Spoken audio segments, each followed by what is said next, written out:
السلام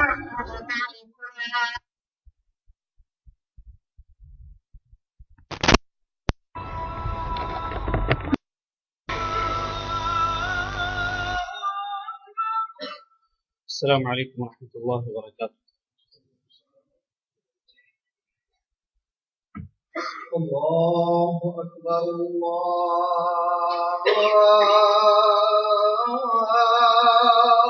أكبر الله أكبر الله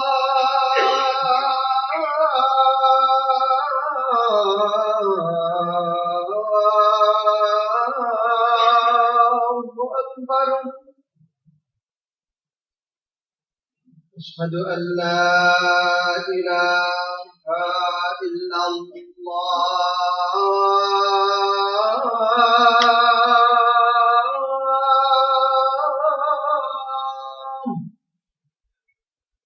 أشهد أن لا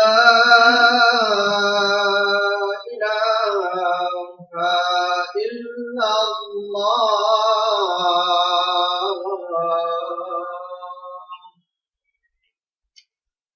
أشهد أن محمدا رسول الله.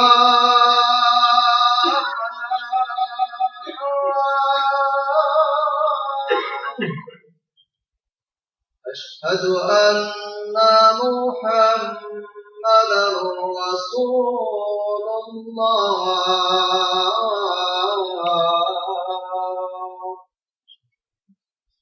حي على الصلاة.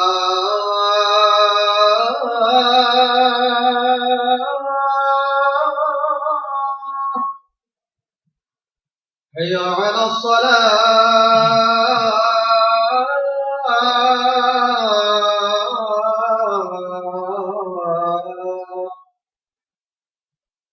حي على الفلاح.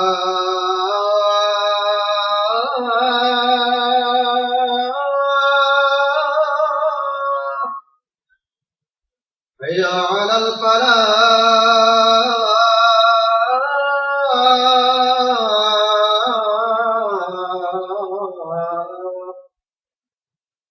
الله أكبر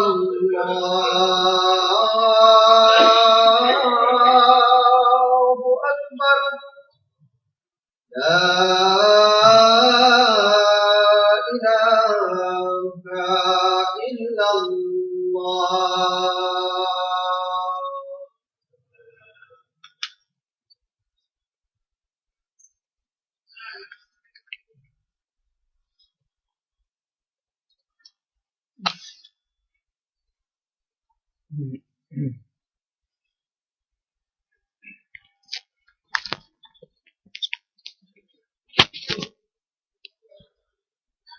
إن الحمد لله نحمده ونستعينه ونستغفره ونعوذ بالله من شرور أنفسنا ومن سيئات أعمالنا. من يهده الله فلا مضل له ومن يضلل فلا هادي له. وأشهد أن لا إله إلا الله وحده لا شريك له وأشهد أن محمدا عبده ورسوله. اللهم صل على محمد وعلى آل محمد كما صليت على إبراهيم وعلى آل إبراهيم إنك حميد مجيد. اللهم بارك على محمد وعلى آل محمد كما باركت على إبراهيم وعلى آل إبراهيم إنك حميد مجيد. أما بعد فإن خير الحديث كتاب الله وخير الهدي هدي محمد صلى الله عليه وسلم وشر الأمور محدثاتها وكل محدثة بدعة وكل بدعة ضلالة وكل ضلالة في النار. أعوذ بالله من الشيطان الرجيم. يا أيها الذين آمنوا اتقوا الله حق تقاته ولا تموتن إلا وأنتم مسلمون. يا أيها الناس اتقوا ربكم الذي خلقكم من نفس واحدة وخلق منها زوجها وبث منهما رجالا كثيرا ونساء واتقوا الله الذي تساءلون به والأرحام إن الله كان عليكم رقيبا. يا أيها الذين آمنوا اتقوا الله وقولوا قولا سديدا يصلح لكم أعمالكم ويغفر لكم ذنوبكم ومن يطع الله ورسوله فقد فاز فوزا عظيما. محترم بھائیو اور دوستو، اللہ رب العزت نے قرآن مجید میں ایک باپ کی اپنے بیٹے کو نصیحتوں کا ذکر کیا ہے. ایک ناصح اور خیر خواہ باپ اپنی اولاد کو کیا نصیحتیں کرتا ہے، یہ اللہ رب العزت نے قرآن مجید میں ذکر کیا ہے. سورۃ لقمان اٹھائیے، اللہ رب العزت نے ارشاد فرمایا وَإِذْ قَالَ لُقْمَانُ لِابْنِهِ وَهُوَ يَعِظُهُ يَا بُنَيَّ لَا تُشْرِكْ بِاللَّهِ. لقمان علیہ السلام نے اپنے بیٹے کو نصیحت کرتے ہوئے کہا، یا بنیہ، اے میرے پیارے بیٹے، لا تشرک باللہ، اللہ کے ساتھ شرک نہ کرنا، ان الشرک لظلم عظیم، کیونکہ شرک بہت بڑا ظلم ہے. یہ ایک خیر خواہ اور ناصح باپ کی اپنے بیٹے کو سب سے پہلی نصیحت ہے، اور یہی آج کے خطبہ جمعہ کا موضوع ہے. یہ نصیحت بہت بڑی نصیحت ہے کہ ایک باپ اپنی اولاد کو شرک سے منع کرے اور شرک سے بچنے کی تلقین کرے. اور جب ہم اس نصیحت کا تذکرہ کر رہے ہیں تو یہ بتانا مناسب معلوم ہوتا ہے کہ ہم اس کی تھوڑی سی تشریح کر دیں کہ شرک کیا ہوتا ہے، اور اس شرک کو اللہ رب العزت نے ظلم عظیم کیوں قرار دیا ہے. شرک تین چیزوں کا نام ہے. ایک، اللہ رب العزت کی ربوبیت میں شریک ٹھہرانا، یعنی یہ تسلیم کرنا کہ اللہ رب العزت کی ربوبیت میں اس کا کوئی شریک ہے. جبکہ ایک مومن کا عقیدہ یہ ہونا چاہیے کہ اللہ رب العزت کی ربوبیت میں اس کے رب ہونے میں اس کا کوئی شریک نہیں. وہ اکیلا خالق کائنات ہے، وہ مالک کائنات ہے، وہ رازق کائنات ہے، اور وہ ساری کائنات کے نظام کو چلا رہا ہے، اس میں اس کا کوئی شریک نہیں. اگر کوئی شخص اس ربوبیت الہی میں کسی کو شریک ٹھہراتا ہے تو وہ شرک کرتا ہے. یہ پہلی صورت. دوسری صورت یہ ہے کہ کوئی شخص اللہ رب العزت کی عبادت میں کسی کو شریک بنائے،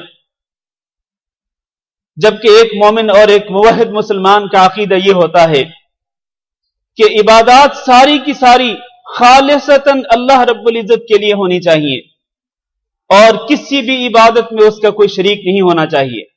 لیکن اگر کوئی شخص اللہ کی عبادت میں غیر اللہ کو شریک بنائے، مثلا وہ اللہ کے لیے بھی سجدہ کرے، غیر اللہ کے لیے بھی سجدہ کرے، وہ اللہ تعالیٰ سے بھی خوف کھائے، غیر اللہ سے بھی خوف کھائے، وہ اللہ تعالیٰ کو بھی مشکل کشا اور حاجت روا سمجھتا ہو، غیر اللہ کو بھی یہی اختیار دیتا ہو. المہم یہ ہے کہ کسی بھی قسم کی عبادت اگر اس میں وہ اللہ کے ساتھ کسی کو شریک بناتا ہے تو وہ شرک ہے. یہ دوسری صورت ہے. تیسری صورت یہ ہے کہ اللہ رب العزت کے اسماء و صفات، اسماء حسنہ اور صفات علیہ، ان میں کسی کو شریک بنایا جائے. آپ کو معلوم ہے کہ اللہ رب العزت کے بے شمار اسماء حسنہ ہیں. وَلِلَّهِ الْأَسْمَاءُ الْحُسْنَى، ان میں سے اللہ رب العزت نے کئی اسماء حسنہ کا ذکر قرآن مجید میں کیا، اور ان میں سے کئی اسماء حسنہ کا ذکر ہمارے پیارے نبی حضرت محمد صلی اللہ علیہ وسلم نے اپنی احادیث مبارکہ میں کیا. اور اللہ رب العزت کی صفات علیہ، ایسی صفات کے جو ہر قسم کے نقص اور عیب سے پاک ہیں، ان صفات کا ذکر بھی قرآن مجید میں بھی ہوا، نبی صلی اللہ علیہ وسلم کی احادیث میں بھی ہوا. اگر کوئی شخص ان اسماء و صفات میں اللہ کے ساتھ کسی کو شریک بنائے تو وہ شرک کرتا ہے. جبکہ ایک مومن اور ایک موحد کا عقیدہ یہ ہونا چاہیے کہ اللہ رب العزت اپنے اسماء حسنہ میں اور اپنی صفات علیہ میں منفرد ہے، متفرد ہے، یکتا ہے، اور ان میں اللہ کا کوئی شریک نہیں. وہ شرک جس سے حضرت لقمان نے اپنے بیٹے کو منع کیا، وہ شرک کیا ہے؟ وہ یہی تین صورتوں کا نام ہے کہ نہ تو اللہ کی ربوبیت میں کسی کو شریک بنانا، نہ اللہ کی عبادت میں کسی کو شریک بنانا، نہ اللہ کے اسماء و صفات میں کسی کو شریک بنانا۔ یہ اس کی مختصر سی وضاحت۔ اب آئیے یہ جاننے کی کوشش کریں کہ حضرت لقمان نے اپنے بیٹے کو جس چیز سے منع کیا شرک، اس کو ظلم عظیم کیوں قرار دیا؟ میرے بھائیوں، اس کی وجہ یہ ہے کہ ظلم اس چیز کا نام ہے کہ وضع الشیء علی غیر محلہ، کہ آپ کسی چیز کو اس جگہ پہ نہ رکھیں جو اس کی اصل جگہ ہے، بلکہ اس سے ہٹا کر کسی اور جگہ پہ رکھیں، یہ ظلم ہے۔ اور اس کے برعکس عدل ہوتا ہے۔ عدل کیا ہے کہ آپ ہر چیز اس کی اصل جگہ پہ رکھیں اور ہر چیز کو اس کا اصل حق دیں اور اس کا حق کسی اور کو نہ دیں، یہ عدل ہے۔ اور اس کے برعکس اگر آپ کسی کا حق کسی اور کو دیتے ہیں، یہ شرک ہے۔ کسی چیز کو اس کی اصل جگہ سے ہٹا کر دوسری جگہ پہ رکھ دیتے ہیں، یہ شرک ہے، یہ ظلم ہے۔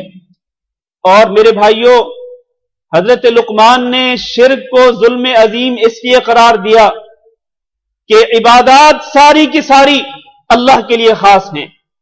اگر کوئی شخص ان عبادات کو اللہ تعالی سے ہٹا کر، اللہ تعالی سے دور رکھ کر کسی اور کے لیے خاص کر دے، یعنی وہ عبادات اللہ کے لیے خاص نہ کرے بلکہ غیر اللہ کے لیے وہ عبادات انجام دے، تو یہ اس لحاظ سے یہ شرک عظیم ہوتا ہے کہ جو چیز اللہ کے لیے ہونی چاہیے تھی اس کو اس نے اللہ کو نہیں دیا، بلکہ وہ چیز اس نے غیر اللہ کے لیے کر دی، غیر اللہ کو اس میں شریک بنا دیا۔ تو اس لیے یہ شرک جو ہے یہ ظلم عظیم ہے۔ اور پھر آپ دیکھیں یہ ظلم عظیم کیوں ہے؟ ایک بندہ جو شرک کرتا ہے وہ اس چیز کو اللہ کا شریک بناتا ہے کہ جو مٹی سے بنی ہوئی ہے۔ مٹی سے بنی ہوئی چیز کو اس اللہ کا شریک بنانا، مٹی سے بنی ہوئی چیز کو اس اللہ کا شریک بنانا کہ جو ہر چیز کا، تمام کائنات کا، تمام مخلوقات کا مالک ہے، مٹی سے بنی ہوئی حقیر سی چیز اس کو اللہ کی شریک بنا دیں، اللہ کا شریک ٹھہرا دیں، اللہ کے برابر قرار دے دیں، اور کیا یہ ظلم نہیں تو کیا ہے یہ؟ اور پھر وہ چیز جو ناقص ہے، جو عیب دار ہے، معیوب ہے، جس کے اندر بہت سارے نقائص ہیں، اور وہ چیز جو خود محتاج ہے کسی کی، اس کو اللہ کے برابر قرار دینا، جو کہ ہر مخلوق سے بے نیاز ہے، اپنی پوری کائنات سے، تمام مخلوقات سے بے نیاز ہے۔ واللہ هو الغنی الحمید یا ایھا الناس انتم الفقراء الی اللہ واللہ هو الغنی الحمید۔ تو ساری کائنات اللہ کی محتاج اور اللہ کسی کا محتاج نہیں، اللہ بے نیاز ہے اپنی تمام مخلوقات سے۔ تو جو مخلوق محتاج ہے اس کو اس ذات کے برابر قرار دینا کہ جو ساری مخلوقات سے بے نیاز ہے، کیا یہ ظلم عظیم نہیں تو کیا ہے؟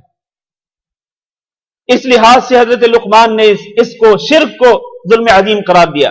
میرے بھائیوں، یہ معلوم ہونا چاہیے کہ شرک انتہائی مہلک ہے، اور شرک جو ہے یہ انسان کو بربادی کی گھاٹیوں میں ڈالنے والا ہے۔ اللہ رب العزت نے جن چیزوں کو حرام قرار دیا ان میں سب سے پہلی چیز شرک ہے۔ قل تعالوا اتل ما حرم ربکم علیکم اللہ تشرکوا بہ شیئا، کہہ دیجئے اے محمد صلی اللہ علیہ وسلم، آؤ میرے پاس، تعالوا، آؤ میرے پاس، اتل ما حرم ربکم علیکم، میں تمہیں پڑھ کے سناتا ہوں وہ چیزیں جن کو اللہ نے تم پہ حرام کیا ہے۔ وہ چیزیں کیا ہیں؟ اللہ تشرکوا بہ شیئا، سب سے پہلی چیز کہ اللہ کے ساتھ شرک نہیں کرنا۔ محرمات میں، ممنوعات میں اور منع کردہ چیزوں میں سب سے پہلی چیز یہ شرک ہے۔ لہذا ہر مومن کو، ہر مسلمان کو، ہر شخص کو اس شرک سے اجتناب کرنا چاہیے۔ کیوں؟ اس لیے کہ اللہ تعالیٰ نے اس کو حرام قرار دیا ہے۔ اور پھر یہ بھی آپ کو معلوم ہوگا کہ نبی کریم صلی اللہ علیہ وسلم نے شرک کو کبیرہ گناہوں میں سب سے بڑا گناہ قرار دیا۔ الا انبئکم باکبر الکبائر، نبی پاک صلی اللہ علیہ وسلم نے صحابہ کرام کو ارشاد فرمایا کہ کیا میں تمہیں وہ چیز نہ بتلاؤں کہ جو کبائر میں سب سے بڑی ہے؟ اکبر الکبائر، بڑے گناہوں میں بڑا گناہ، سب سے بڑا گناہ۔ صحابہ کرام نے کہا کیوں نہیں اللہ کے رسول؟ رسول اکرم صلی اللہ علیہ وسلم نے فرمایا الاشراک باللہ وعقوق الوالدین، بڑے گناہوں میں سب سے بڑا گناہ جو ہے وہ اللہ کے ساتھ شریک ٹھہرانا ہے اور والدین کی نافرمانی کرنا ہے۔ اللہ رب العزت نے اس کو حرام قرار دیا، اللہ تعالیٰ نے اس کو سب سے بڑا گناہ قرار دیا، اور بلکہ نبی پاک صلی اللہ علیہ وسلم نے جن 7 گناہوں کو مہلک اور برباد کر دینے والے قرار دیا، ان میں سب سے پہلا جو گناہ ہے وہ شرک ہے، الشرک باللہ۔ تو اس لحاظ سے یہ گناہ بہت ہی مہلک ہے، نہایت ہی تباہ کرنے والا گناہ ہے۔ اس سے ہر شخص کو اپنا دامن بچانا چاہیے، اور یہ بھی معلوم ہونا چاہیے کہ یہ وہ گناہ ہے کہ اگر اسی گناہ کی حالت میں ایک انسان کی موت ہو جائے تو اللہ تعالیٰ اس کی مغفرت نہیں فرمائے گا۔ ان اللہ لا یغفر ان یشرک بہ ویغفر ما دون ذلک لمن یشاء، اللہ تعالیٰ اس کو معاف نہیں کرے گا کہ اس کے ساتھ شرک کیا جائے۔ شرک کی حالت میں اگر کسی کا خاتمہ ہو جاتا ہے اللہ تعالیٰ اس کی مغفرت نہیں فرمائے گا۔ ویغفر ما دون ذلک لمن یشاء، ہاں شرک سے کم تر جو گناہ ہیں اللہ تعالیٰ جس کو چاہے گا معاف کر دے گا، لیکن اس کی کوئی گارنٹی نہیں ہے۔ تو میرے بھائیو، شرک سے اپنے دامن کو بچانا جو ہے وہ نہایت ہی ضروری ہے، اور یہ بھی آپ کو پتا ہے کہ شرک جو ہے یہ تمام نیک اعمال کو غارت کر دینے والا، برباد کر دینے والا عمل، یعنی انسان اپنی ساری زندگی کی کمائی کھو دیتا ہے، ساری زندگی کی کمائی، ساری زندگی اس نے جو نیکیاں کمائی، اگر وہ زندگی کے آخر میں شرک کرے گا تو وہ یوں سمجھ لے کہ اس نے ساری محنت پر خود ہی پانی پھیر دیا، ساری نیکیاں اس کی غارت ہو گئی، برباد ہو گئی۔ اللہ تعالیٰ نے قرآن مجید کے اندر متعدد انبیاء کا ذکر فرمایا، اس کے بعد فرمایا وَلَوْ أَشْرَكُوا لَحَبِطَ عَنْهُمْ مَا كَانُوا يَعْمَلُونَ، اگر یہ انبیاء شرک کرتے تو ان کے سارے اعمال غارت ہو جاتے، ضائع ہو جاتے، برباد ہو جاتے۔ اور میرے بھائیوں، اگر انبیاء کے اعمال برباد ہو سکتے ہیں شرک کرنے کی وجہ سے، حالانکہ انبیاء شرک کرنے والے نہیں ہوتے، انبیاء تو سب سے پہلے اللہ کی توحید کی دعوت دینے والے ہوتے ہیں، تو اگر ان کے گناہ برباد ہو سکتے ہیں تو پھر میں اور آپ کیا ہیں؟ اگر میں اور آپ، اللہ تعالی ہم سب کو شرک سے محفوظ رکھے، اگر ہم شرک کے قریب جائیں گے، شرک کا ایک دھبا ہمارے دامن پہ لگے گا تو ہماری ساری زندگی کی ساری عبادات، چاہے وہ نمازیں ہوں، روزے ہوں، حج ہوں، زکاتیں ہوں، صدقات ہوں، پہاڑوں جیسے بڑے بڑے اعمال کیوں نہ ہوں، وہ سارے کے سارے ایک لمحے کے اندر برباد ہو جائیں گے والعیاذ باللہ۔ تو کون ہے وہ شخص جو اپنی نیکیوں کو برباد کرنا چاہتا ہے؟ یقیناً کوئی بھی نہیں چاہتا ہے۔ تو اس کے لیے شرک جیسے موذی مرض سے اور اس جیسی مہلک چیز سے اپنے آپ کو، اپنے دامن کو پاک رکھنا ضروری ہے۔ میرے عزیز بھائیوں، اللہ تعالیٰ نے قرآن مجید کے اندر شرک کی بڑی تردید کی ہے، مختلف انداز سے اللہ تعالیٰ نے شرک کی تردید کی ہے۔ میں صرف 2 مقامات سے 2 آیات آپ کے سامنے پیش کرنا چاہتا ہوں، ذرا ان آیات کو سامنے رکھیں اور جائزہ لیں کہ اللہ تعالیٰ نے کس طرح اس شرک کو رد کیا ہے اور شرک کرنے والوں کے دلائل کا رد کیا ہے۔ اللہ تعالیٰ نے سورۃ الاحزاب میں ارشاد فرمایا، اللہ تعالیٰ نے سورۃ الاحزاب اور اس کے بعد سورۃ سبا میں اللہ رب العزت نے ارشاد فرمایا قُلِ ادْعُوا الَّذِينَ زَعَمْتُم مِّن دُونِهِ، اللہ نے فرمایا، چیلنج کیا اللہ تعالیٰ نے، کہا کہ ادعوا الذین زعمتم من دونہ، اللہ کے سوا جن کو تم معبود بناتے ہو، جن کو تم پکارتے ہو، ان کو پکار کے دیکھو، وہ تمہیں کیا جواب دیتے ہیں، جبکہ ان کی حالت یہ ہے کہ لا یملکون مثقال ذرۃ فی السماوات ولا فی الارض، آسمانوں میں اور زمین میں وہ ایک ذرے کے برابر بھی کسی چیز کے مالک نہیں ہے۔ لا یملکون مثقال ذرۃ فی السماوات ولا فی الارض، یہ جو بھی ہیں، چاہے ان کو لوگ داتا کہتے ہوں، چاہے ان کو لوگ دستگیر کہتے ہوں، چاہے ان کو کوئی نام دیتے ہوں، ان کو پکار کے تو دیکھیں، جبکہ ان کی حالت یہ ہے کہ یہ تو ایک ذرہ برابر بھی کسی چیز کے مالک نہیں ہے۔ تو جو خود کسی ایک ذرہ برابر چیز کا مالک نہیں ہے وہ کسی کو کیا دے سکتا ہے؟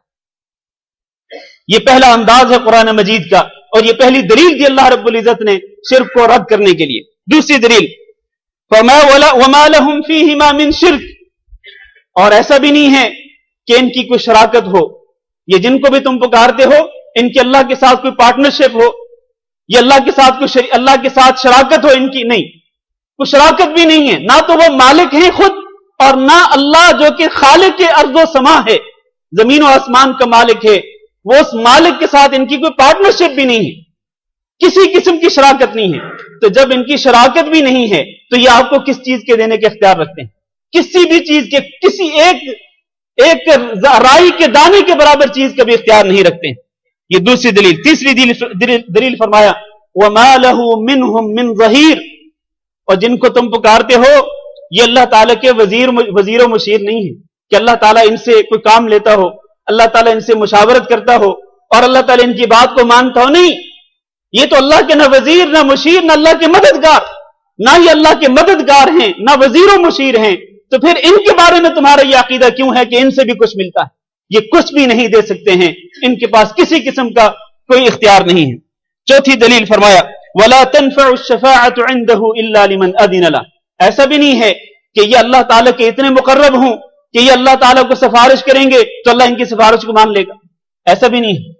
لا تنفع الشفاعة عنده، اللہ کے ہاں کسی کی شفاعت قابل قبول نہیں ہے. الا باذنہ، ہاں قیامت کے دن اللہ رب العزت جس کو اجازت دے گا تو وہ شفاعت کر سکے گا، اور وہ بھی اس کے حق میں کر سکے گا جس کے حق میں شفاعت کرنے کی اللہ تعالیٰ اجازت دے گا. تو گویا یہ لوگ شفاعت کرنے والے جن کو لوگ شفاعتی سمجھتے ہیں یہ بھی اللہ کے اذن کے محتاج ہوں گے قیامت کے دن. تو چار مختلف دلائل سے اللہ تعالیٰ نے یہ سمجھانے کی کوشش فرمائی کہ شرک کرنے والے جو ہیں یہ ان لوگوں کو پکارتے ہیں کہ جن کے اختیار میں کچھ بھی نہیں ہے، وہ کچھ بھی نہیں کر سکتے ہیں. وہ چاہے کچھ بھی ہوں، چاہے وہ انبیاء ہوں، چاہے وہ رسول ہوں، چاہے وہ اولیاء کرام ہوں، چاہے وہ ائمہ دین ہوں، چاہے وہ بزرگان کرام ہوں، کوئی بھی ہوں، ان کے پاس کچھ بھی اختیار نہیں. اور ایک اور آیت میں اللہ تعالیٰ نے فرمایا یا ایھا الناس ضرب مثل فاستمعوا له. لوگوں ایک مثال بیان کی جا رہی ہے، اس کو ذرا غور سے سننا. کیا ہے وہ مثال؟ اللہ نے فرمایا ان الذین تدعون من دونه، اور یہ جن کو تم پکارتے ہو اللہ کے سوا، لن يخلقوا ذبابا ولو اجتمعوا له، یہ سارے مل کر بھی ایک حقیر سی مخلوق مکھی بھی پیدا نہیں کر سکتے.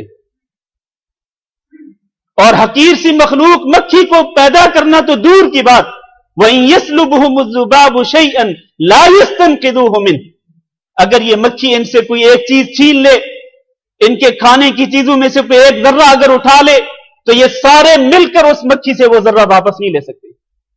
ضعف الطالب والمطلوب، یہ طالب بھی عاجز اور بے بس ہو گیا، اور وہ مطلوب جس کو یہ پکار رہے ہیں، جس سے یہ مانگ رہے ہیں، وہ بھی عاجز اور بے بس ہے.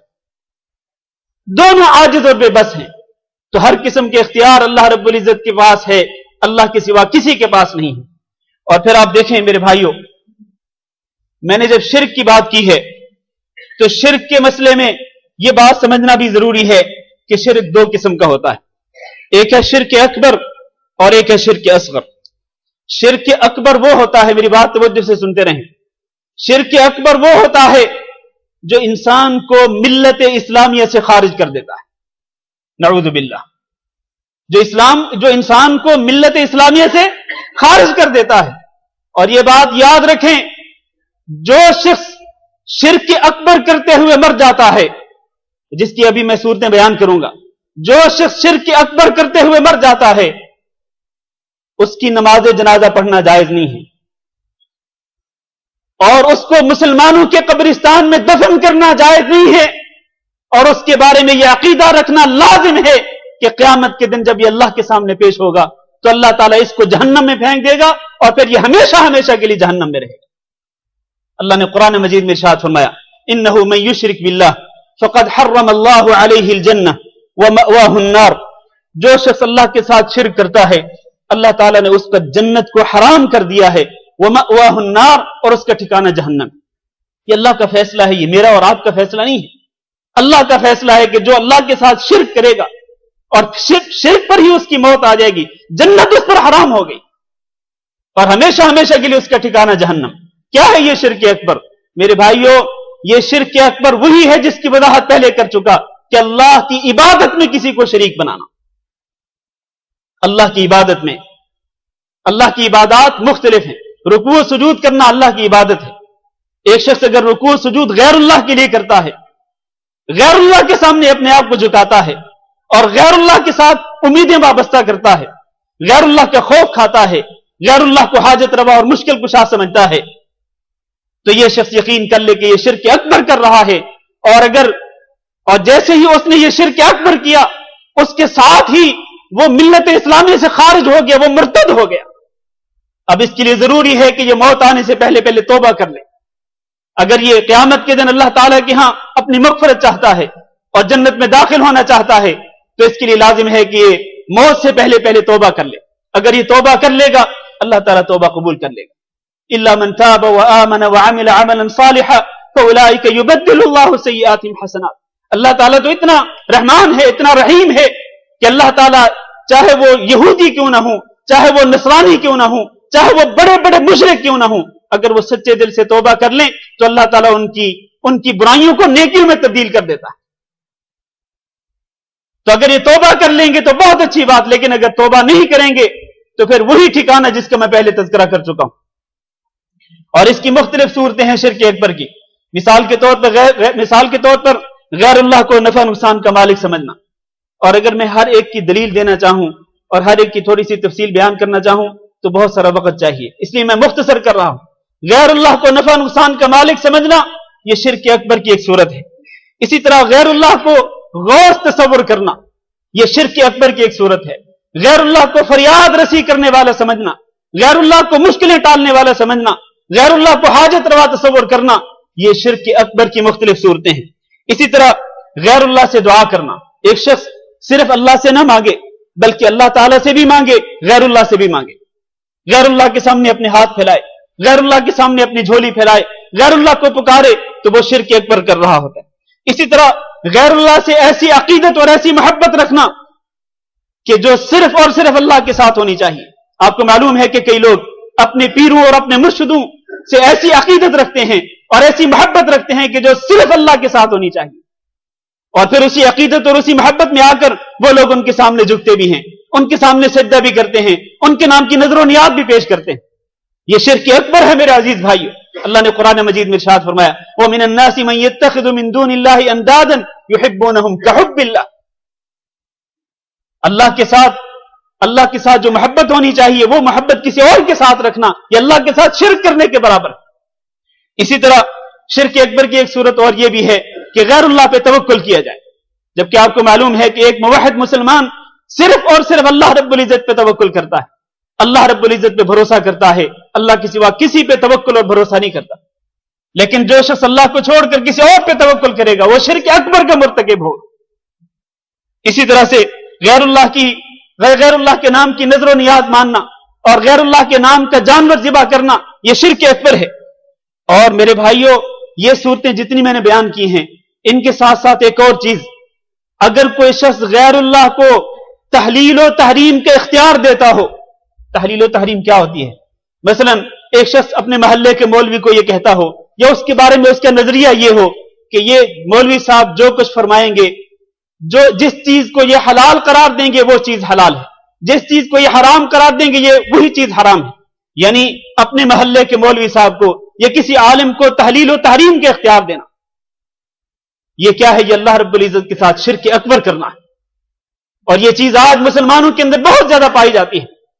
اللہ تعالیٰ نے یہود و نصارہ کے بارے میں فرمایا اتخذوا احبارهم ورهبانهم اربابا من دون اللہ، ان یہود و نصارہ نے اللہ کے سوا کئی لوگوں کو رب بنا لیا تھا، کن کو؟ اپنے عالموں کو، اپنے درویشوں کو رب بنا لیا تھا۔ حضرت عدی بن حاتم رضی اللہ تعالیٰ نے کہا تھا اللہ کے رسول ہم نے تو ان کو رب نہیں بنایا تھا، وہ بھی ایک کرسچن تھے، پہلے عیسائی تھے، عدی بن حاتم رضی اللہ تعالیٰ کہنے لگے اللہ کے رسول ہم نے تو ان کو اپنے عالموں اور اپنے درویشوں کو رب نہیں بنایا تھا۔ اللہ کے رسول نے فرمایا کہ کیا تم جو چیز وہ حلال قرار دیتے تھے اس کو تم حلال سمجھتے تھے؟ کہا جی ہاں سمجھتے تھے۔ پھر فرمایا جو چیز وہ حرام قرار دیتے تھے تم اس چیز کو حرام سمجھتے تھے؟ کہا جی ہاں حرام سمجھتے تھے۔ فرمایا یہی تو ان کو رب بنانا ہے۔ تو اس طرح کے آج بہت سارے لوگوں نے رب بنا رکھے ہیں، رب کہ جن کو تحلیل و تحریم کا اور شریعت سازی کا اختیار دیا جاتا ہے، یہ بھی اللہ کے ساتھ شرک اکبر کرنا ہے۔ میرے بھائیوں یہ جتنی صورتیں میں نے بیان کی ہیں شرک اکبر کی، ان میں سے کسی بھی ایک صورت کے ارتکاب جو ہے وہ انسان کو ملت اسلامی سے خارج کر دیتا ہے۔ اب آئیے شرک اصغر کی طرف۔ شرک اصغر کیا ہوتا ہے؟ شرک اصغر میرے بھائیوں وہ ذریعہ ہے کہ جو انسان کو شرک اکبر تک پہنچاتا ہے۔ وہ خود شرک اکبر نہیں ہوتا لیکن وہ وسیلہ ایسا ہوتا ہے، ذریعہ ایسا ہوتا ہے کہ جو شرک اکبر تک پہنچا سکتا ہے۔ اللہ تعالیٰ نے ایسے تمام اعمال جو ہیں جو شرک اکبر تک پہنچا سکتے ہیں ان کو بھی حرام قرار دے دیا اور جو شخص شرک اصغر کرتا ہے وہ بہت بڑے گناہ کے ارتکاب کرتا ہے. اس کے بارے میں ہم یہ نہیں کہہ سکتے کہ وہ دائرہ اسلام سے خارج ہے، نہیں، لیکن وہ بہت بڑے گناہ کے ارتکاب کرتا ہے. اور شرک اصغر کی بھی بہت ساری صورتیں ہیں. ان میں سے ایک صورت جو ہے وہ یہ ہے کہ انسان کسی کی قبر کو پختہ بنا دے. کوئی شخص فوت ہو، اس کی قبر کو پختہ بنا دے. یہ شرک اکبر کے وسیلوں میں سے ایک وسیلہ ہے، یعنی شرک اصغر ہے. اسی طرح کسی کی قبر کی طرف رخ کر کے نماز پڑھنا، قبر کو پختہ بنانا ناجائز، اور کسی کی قبر کی طرف رخ کر کے نماز پڑھنا یا کسی کی قبر پہ بیٹھنا جو ہے یہ بھی شرک اکبر کے وسائل میں سے ایک وسیلہ ہے، اور یہ شرک اصغر ہے. اس سے بھی اللہ تعالیٰ نے منع کیا، رسول اکرم صلی اللہ علیہ وسلم نے منع فرمایا. یا پھر کسی کی قبر کی طرف باقاعدہ ثواب کی نیت سے سفر کرنا جو ہے یہ بھی شرک اصغر ہے. کسی کی قبر کی طرف، آپ کو معلوم ہے کہ باقاعدہ ثواب کی نیت سے صرف 3 مساجد کی طرف سفر کیا جا سکتا ہے، اور وہ مساجد ہیں مسجد حرام، مسجد نبوی اور مسجد اقصی. ان 3 مساجد کے علاوہ دنیا میں کوئی ایسا مقام نہیں کہ جس کی طرف باقاعدہ ثواب کی نیت سے سفر کیا جا سکتا. تو جو لوگ مختلف قبروں اور مختلف درباروں اور مختلف مزاروں کی طرف باقاعدہ ثواب کی نیت لے کر کے سفر کرتے ہیں وہ شرک اصغر کا ارتکاب کرتے ہیں. یہ عمل ایسا ہے کہ جو ان کو شرک اکبر تک پہنچا سکتا ہے والعیاذ باللہ. اسی طرح سے شرک اصغر کی شکلوں میں سے ایک شکل یہ ہے کہ غیر اللہ کی قسم کھائی جائے. آپ کو معلوم ہے کہ قسم صرف اللہ کی کھانی چاہیے، غیر اللہ کی قسم کھانا یہ شرک اصغر ہے. اللہ رب العزت نے اور اللہ کے رسول صلی اللہ علیہ وسلم نے اسے منع فرمایا ہے. اسی طرح بدشگونی لینا یا فال نکالنا، آپ کو معلوم ہے کہ فال نکالی جاتی ہے یا شگون لیا جاتا ہے یا بدشگونی لی جاتی ہے مختلف چیزوں سے. اور کئی لوگ جو ہیں وہ ہاتھ کی لکیریں دیکھ کر کے مستقبل کے انسان کی قسمت کا تعین کرتے ہیں، مستقبل کے بارے میں بتلاتے ہیں کہ آپ کا مستقبل کیسے ہوگا.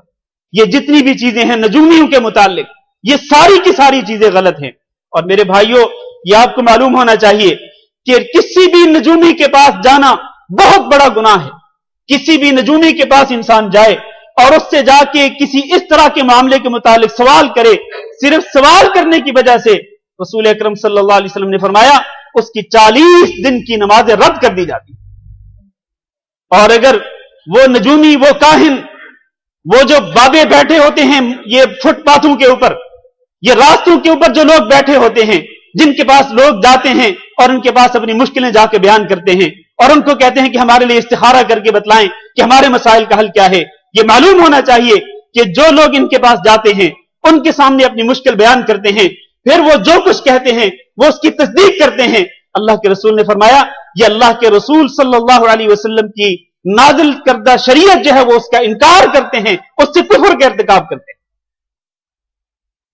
یعنی ان کے پاس جانا اور ان کی باتوں کی تصدیق کرنا وہ شریعت محمدیہ کا انکار کرنے کے مترادف ہے. لیکن لوگ جناب بڑی آزادی کے ساتھ ان کے پاس جاتے ہیں، بڑے شوق کے ساتھ ان کے پاس جاتے ہیں اور ان پر توکل ہوتا ہے، ان پر بھروسہ ہوتا ہے. تو یہ شرک اکبر کے وسیلوں میں سے ایک وسیلہ ہے. اسی طرح سے کڑا پہننا یا دھاگا پہن لینا یا کوئی تعویذ لٹکا لینا اور اس کے بارے میں یہ عقیدہ رکھنا کہ اس کے ذریعے میں کسی مشکل سے بچ جاؤں گا، کسی چیز سے، کسی پریشانی سے، کسی مصیبت سے، کسی آفت سے بچ جاؤں گا. یہ کڑے پہننا، یہ دھاگے لٹکانا، یہ تعویذ پہننا جو ہے یہ بھی شرک اصغر ہے جو کہ شرک اکبر تک پہنچا سکتا ہے. رسول اکرم صلی اللہ علیہ وسلم نے ایک شخص کے ہاتھ میں ایک کڑا دیکھا. فرمایا یہ کیوں پہنا ہوا ہے؟ کہا یہ ایک بیماری کی وجہ سے پہنا ہوا ہے. فرمایا اس کو ابھی اتار کے پھینک دو ورنہ یہ کڑا تیری بیماریوں میں اضافے کے سبب بن سکتا ہے، تیری بیماری کو دور کرنے کے سبب نہیں بن سکتا. میرے بھائیو، اسی طرح یہ تعویذات لٹکانا جو ہے گلے میں یا اپنے بازو میں یا اپنے سرہانے کے نیچے تعویذات رکھنا جو ہے یہ بھی شرک اصغر ہے. اور یہ ایسی چیزیں ہیں کہ جو شرک اکبر تک پہنچا سکتی ہیں. ریاکاری کرنا، عبادات میں دکھلاوا کرنا اور لوگوں سے تعریف سننے کی خواہش رکھنا یہ شرک اصغر ہے اور یہ شرک اکبر تک پہنچا سکتا ہے. اسی طرح کوئی شخص اگر یہ کہے کہ جو کچھ اللہ تعالی چاہے اور جو کچھ آپ چاہتے ہیں وہی ہوتا ہے، یہ شرک اصغر ہے. میرے بھائیو، جو کچھ اکیلا اللہ تعالی چاہتا ہے وہی ہوتا ہے. اللہ کی مشیت میں کسی کی مشیت کو شریک نہیں کیا جا سکتا ہے. اور کئی لوگ کہتے ہیں اور دیکھیں جی اگر آپ کا سایہ ہم پر نہ ہو تو ہم تو برباد ہو چکے ہوتے، اگر آپ کی مہربانی نہ ہوتی تو ہم پتہ نہیں کہاں ہوتے. اور بھائی سایہ اللہ تعالیٰ کا ہے، مہربانی اللہ رب العزت کی ہے. اس میں اللہ تعالیٰ کے ساتھ کسی کو شریک بنانا جو ہے یہ شرک اصغر ہے۔ اسی طرح رسول اکرم صلی اللہ علیہ وسلم کی تعریف میں، آپ صلی اللہ علیہ وسلم کی مدح و ثنا میں مبالغہ کرنا جو ہے یہ بھی شرک اصغر ہے، جو کہ شرک اکبر تک پہنچا سکتا ہے۔ یہ مختلف صورتیں ہیں شرک اصغر کی، اور اس سے پہلے شرک اکبر کی میں نے مختلف صورتیں بیان کی۔ اللہ تعالیٰ سے دعا کرتے ہیں کہ اللہ رب العزت ہمیں شرک اکبر سے بھی بچنے کی توفیق دے، اور ہمیں شرک اصغر کی تمام صورتوں سے بچنے کی توفیق دے۔ استغفر اللہ لی ولکم ولسائر المسلمین فاستغفروہ انہ هو الغفور الرحیم۔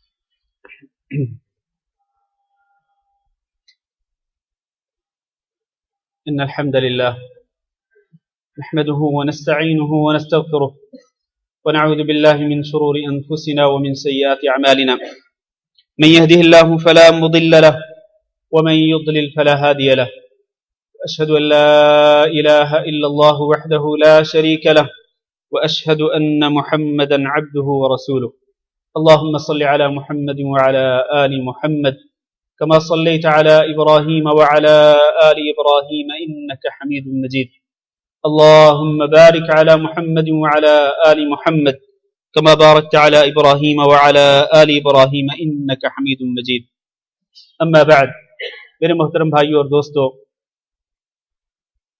اللہ تعالیٰ سے دعا کرتے ہیں کہ اللہ رب العزت ہمیں شرک کی غلطیوں سے پاک رکھے۔ اب تک بھی اللہ رب العزت نے اس سے بچنے کی توفیق دی ہے، آئندہ کے لیے بھی دعا کرتے ہیں کہ اللہ تعالیٰ ہمیں اس سے محفوظ فرمائے۔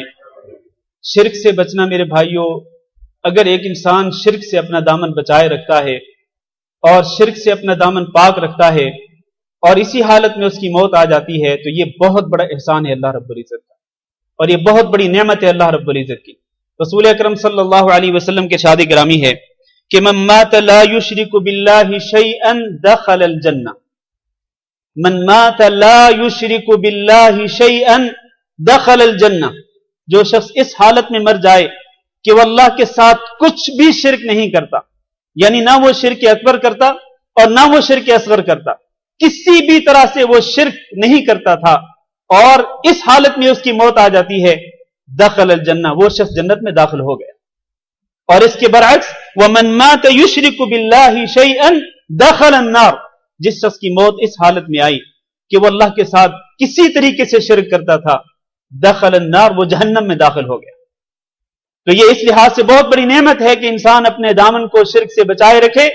یہ اس لحاظ سے بڑی نعمت ہے کہ اگر اسی حالت میں انسان کی موت آ جائے تو انسان سیدھا جنت میں داخل ہو جاتا ہے۔ اللہ تعالیٰ باقی گناہوں کو قیامت کے دن توحید کی برکت سے معاف کر دے گا، باقی گناہوں کو اللہ تعالیٰ توحید کی برکت سے معاف کر دے گا۔ اور اس کا معنی یہ نہیں ہے کہ اگر آپ شرک نہیں کرتے تو باقی گناہ جو کرنا چاہیں کر سکتے ہیں، ہرگز یہ مقصود نہیں ہے۔ تمام گناہوں سے اپنے دامن کو بچانا ضروری ہے، گناہ چاہے بڑے ہوں چاہے چھوٹے ہوں۔ بات کرنے کا مقصد صرف یہ ہے کہ شرک جو ہے جو اتنا غلیظ ہے، اس قدر گندا اور ناپاک گناہ ہے یہ کہ اگر یہ اس کا دھبا کسی کے دامن پر لگا ہو تو پھر مشکل ہے، اگر اسی حالت میں موت آ جائے تو پھر ناممکن ہے کہ وہ انسان جنت میں داخل ہو، یقینی طور پر وہ شخص جہنم میں داخل ہوگا۔ اللہ کے رسول صلی اللہ علیہ وسلم نے ارشاد فرمایا، حدیث قدسی ہے کہ اللہ تعالیٰ نے ارشاد فرمایا، یا ابن آدم، اے آدم کے بیٹے، لو اتیتنی بقراب الارض خطایا، اگر تم میرے پاس آئے اس حالت میں کہ زمین کی مٹی کے برابر تمہارے دامن پر گناہ ہوں، لا تشرکوا بی شیئا، لیکن تم میرے ساتھ شرک نہیں کرتے تھے، اس کے علاوہ زمین کی مٹی کے برابر تم میرے پاس گناہ لے کر کے آئے، لاتیتک بقرابها مغفرہ، تو اللہ تعالیٰ نے فرمایا میں ابن آدم میں تیرے پاس زمین کی مٹی کے برابر مغفرت لے کر کے آؤں گا، زمین کی مٹی کے برابر مغفرت لے کر کے آؤں گا۔ شرط یہ ہے کہ تمہارے دامن پر شرک کا داغ اور دھبا نہیں ہونا چاہیے، اور یہ بھی معلوم ہونا چاہیے کہ قیامت کے دن ہمارے پیارے نبی حضرت محمد صلی اللہ علیہ وسلم کی شفاعت قیامت کے دن کس کو نصیب ہوگی؟ حضرت ابو ہریرہ رضی اللہ تعالیٰ عنہ نے رسول اکرم صلی اللہ علیہ وسلم سے یہی سوال کیا تھا، یہی حدیث بیان کر کے ہم آج کا خطبہ ختم کرتے ہیں۔ حضرت ابو ہریرہ رضی اللہ تعالیٰ عنہ نے سوال کیا کہ اللہ کے رسول وہ کون خوش نصیب ہے کہ جس کو قیامت کے دن آپ کی شفاعت نصیب ہوگی؟ رسول اکرم صلی اللہ علیہ وسلم نے فرمایا قیامت کے دن وہ خوش نصیب وہ ہوگا کہ جس نے دنیا کے اندر اللہ رب العزت کی توحید کا اقرار کیا تھا اور پھر اس کے بعد اس نے شرک نہیں کیا اور شرک سے پاک رہ کر اللہ کی توحید کا اعتراف کرتے ہوئے اس کی موت آ گئی، تو یہ شخص جو ہے یہ قیامت کے دن میری شفاعت کا حقدار ہوگا۔ اللہ تعالیٰ سے دعا کرتے ہیں کہ اللہ رب العزت ہمیں قیامت کے دن اپنے پیارے نبی صلی اللہ علیہ وسلم کی شفاعت نصیب فرمائے اور آپ صلی اللہ علیہ وسلم کے ہاتھوں ہمیں حوض کوثر نصیب فرمائے۔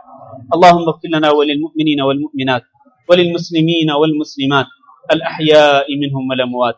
اللهم إنا نسألك العفو والعافية والمعافاة الدائمة في الدنيا والآخرة. اللهم إنا نسألك رضاك والجنة ونعوذ بك من سخطك والنار. اللهم إنا نسألك العفو والعافية والمعافاة الدائمة في الدنيا والآخرة. اللهم فرج هم المهمومين ونفس كرب المكروبين واقض الدين عن المدينين واشف مرضانا ومرضى المسلمين. اللهم اشف مرضانا ومرضى المسلمين. اللهم آمنا في أوطاننا واجعل هذا البلد آمنا مطمئنا وسائر بلاد المسلمين. عباد الله، إن الله يأمر بالعدل والإحسان وإيتاء ذي القربى وينهى عن الفحشاء والمنكر والبغي يعظكم لعلكم تذكرون. سبحان ربك رب العزة عما يصفون وسلام على المرسلين والحمد لله رب العالمين.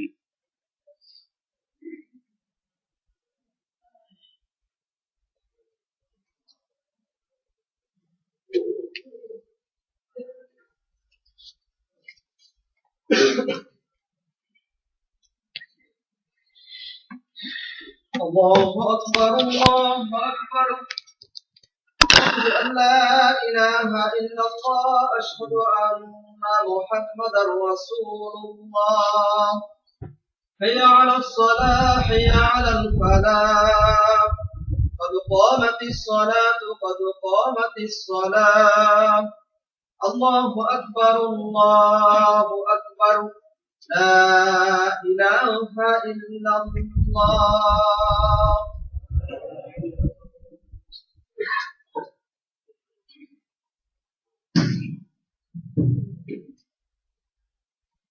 صفحے درست کر لیں، ساتھ مل جائیں، صفحے سیدھی کر لیں، پاؤں کے ساتھ پاؤں اور کندھوں کے ساتھ کندھے ملا لیں۔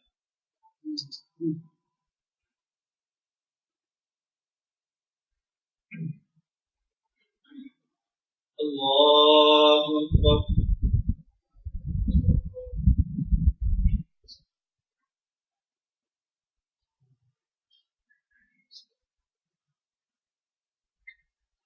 الحمد لله رب العالمين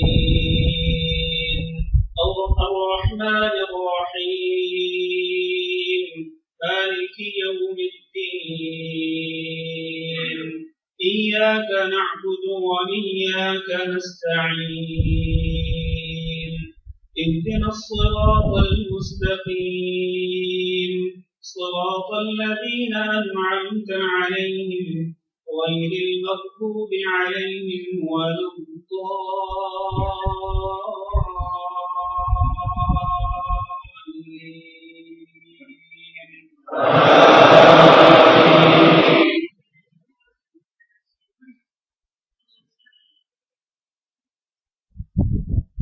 والليل إذا يغشى والنهار إذا تجلى وما خلق الذكر والأنثى إن سعيكم لشتى فأما من أعطى واتقى وصدق بالحسنى فسنيسره لليسرى وأما من بخل واستغنى وكذب بالحسنى فسنيسره للعسرى وما يغني عنه ماله إذا تردى إن علينا للهدى وإن لنا للآخرة والأولى فأنذرتكم نارا تلظى لا يصلاها إلا الأشقى الذي كذب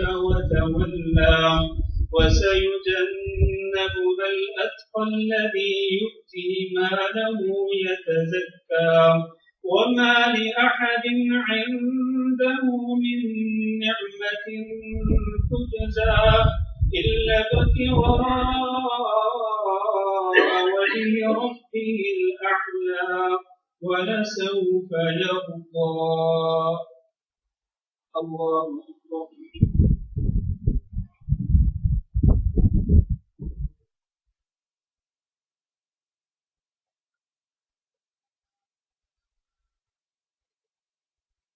سمع الله لمن حمده.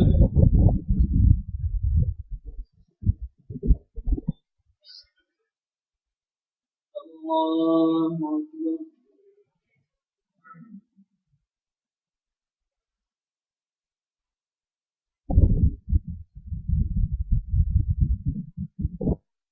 الله أكبر.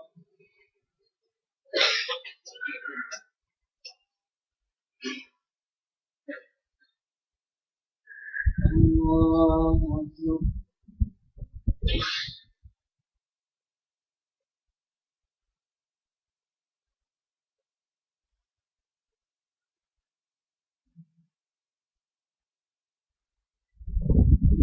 الله أكبر.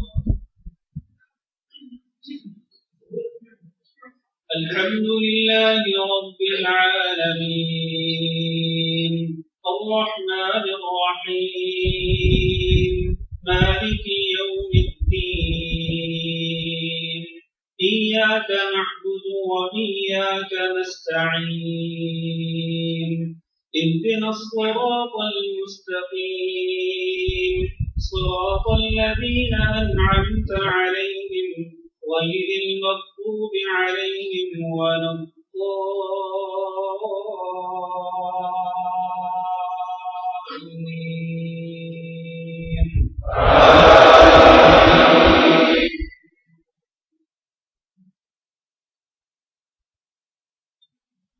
إن الذين كفروا من أهل الكتاب والمشركين في نار جهنم خالدين فيها أولئك هم شر البرية. إن الذين آمنوا وعملوا الصالحات أولئك هم خير البرية جزاؤهم عند ربهم جنات عدن تجري من تحتها الأنهار خالدين فيها أبدا رضي الله عنهم ورضوا عنه ذلك لمن خشي ربه. الله أكبر.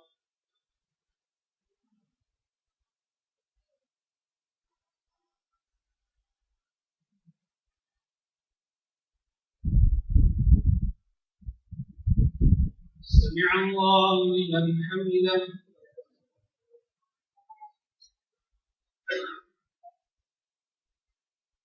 الله أكبر.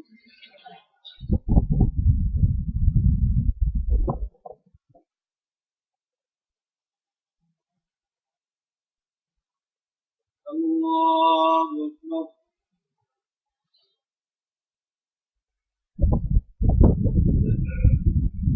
الله أكبر.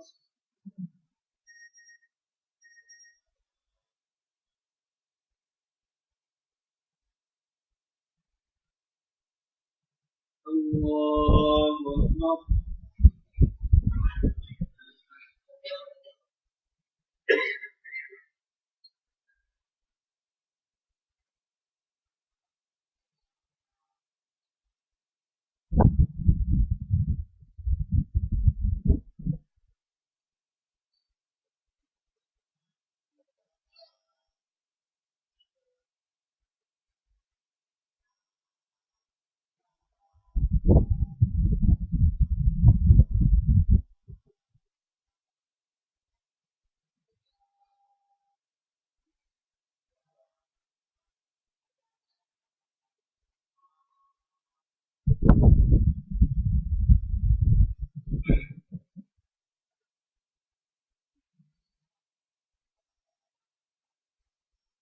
السلام عليكم ورحمة الله. السلام عليكم ورحمة الله.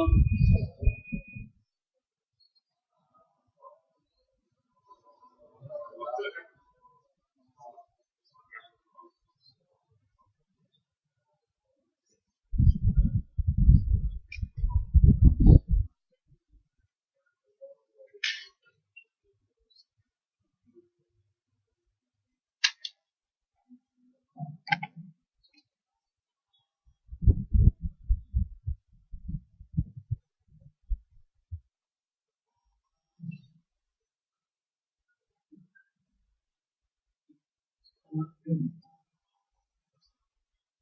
اللہ الرحمن الرحیم۔ بھائی اور دوستوں، ایک تو آپ یاد دلانے کی گزارش ہے کہ انشاءاللہ سالمیہ کا جو پروگرام ہے اس کے معمول ہوگا، روٹین کے مطابق انشاءاللہ ہمارا یہ پروگرام ہوگا مغرب کی نماز کے بعد 20 کی کلاس ہوگی اور دوسرے کی کلاس کے بعد انشاءاللہ تفسیر کا درس ہوگا مسجد احمد المہدی سالمیہ۔ اور دوسرا اعلان یہ ہے کہ آج آپ کے لیے ایک بہت اچھا ہدیہ ہمارے ایک ساتھی لائے ہیں، بہت اچھا گفٹ ہے، اور یہ در حقیقت ہمارے نبی حضرت محمد صلی اللہ علیہ وسلم کا پاسپورٹ ہے۔ یہ پاسپورٹ کا لفظ سن کر آپ کو بڑا عجیب سا لگے گا، لیکن یہ بالکل پاسپورٹ کی طرح ہی بنا ہوا ہے، اور اس کا نام یہی ہے، محمد صلی اللہ علیہ وسلم کا پاسپورٹ۔ در حقیقت آپ کو معلوم ہے کہ پاسپورٹ کے اندر کیا ہوتا ہے، عام انسان کا جو پاسپورٹ ہوتا ہے اس میں اس کا تعارف ہوتا ہے، اس کا نام ہوتا ہے، اس کے باپ کا نام ہوتا ہے، اس کے تاریخی پیدائش ہوتی ہے، وہ کیا کرتا ہے، کہاں کا رہنے والا ہے، اس کی پوری ڈیٹیل اس آدمی کا جو تعارف ہوتا ہے وہ موجود ہوتا ہے۔ تو یہ بھی در حقیقت حضرت محمد صلی اللہ علیہ وسلم کا تعارف ہے۔ آپ صلی اللہ علیہ وسلم کا نام، آپ کا نسب نامہ، آپ صلی اللہ علیہ وسلم کی ازواج مطہرات، آپ صلی اللہ علیہ وسلم کہاں پیدا ہوئے، آپ کی پرورش کیسے ہوئی، یعنی سیرت طیبہ کا مختصر تعارف ہے، مختصر تذکرہ ہے، نبی صلی اللہ علیہ وسلم کا مختصر تعارف ہے، اور یہ بہت معلوماتی چیز ہے، بہت ساری معلومات ہیں۔ حقیقت میں یہ پاسپورٹ اس قسم کا ہے کہ یہ ہر بندے کے پاس ہونا چاہیے، اور ہر بندے کو اس کو نہ صرف خود پڑھنا چاہیے بات بات، بلکہ اپنے بیوی بچوں کو بھی پڑھنا چاہیے۔ آج کل آپ کو معلوم ہے اندیہ یہ ہے کہ دنیا کی بڑی بڑی شخصیات کے بارے میں لوگوں کو بہت معلومات ہوتی ہیں، اگر معلومات نہیں ہوتی تو کس کے بارے میں نہیں ہوتی؟ دین کے بارے میں، اور دین جن کے ذریعے آیا یعنی حضرت محمد صلی اللہ علیہ وسلم ہمارے نبی ہیں، ان کے بارے میں معلومات نہیں ہوتی، یا ہوتی ہیں تو بہت کم ہوتی ہیں۔ تو حقیقت یہ ہے کہ یہ ہمارے نبی صلی اللہ علیہ وسلم کا ہمارے اوپر حق ہے کہ کم از کم ہم آپ کا تعارف تو پورا رکھیں نا اپنے پاس، آپ کا تعارف ہمارے پاس پورے کا پورا ہونا چاہیے، آپ کی زندگی کے وقت ہم آپ یاد ہے وہ ہمیں معلوم ہونا چاہیے۔ تو آپ سے گزارش ہے کہ آپ یہ ہدیہ وصول کر لیں۔ میرے خیال ہے یہاں آج محدود تعداد میں ہے، لیکن انشاءاللہ یہ آج آئے گا، یہ پاکستان میں اس کو سکھایا گیا ہے۔ ہمارے ایک بھائی ہیں، اللہ تعالیٰ ان کو ہدایت خیر دے، اور آپ ان کے لیے دعا بھی ضرور کریں کہ اللہ رب العزت ان کو ہدایت خیر دے، ان کے علم دے، ان کی مال میں برکت دے، ان کی عمر میں برکت دے، اور اس کو ان کے لیے صدقہ جاریہ بنائے۔ میں آپ سے گزارش کروں گا کہ جن کو آج نہیں ملتا، کیونکہ محدود تعداد میں جن کو آج نہیں ملتا، کوئی نظری انشاءاللہ آئندہ جمعہ کو اس کے بعد جمعہ جو آئیں گے انشاءاللہ یہ مل جائے گا سب حضرات کو۔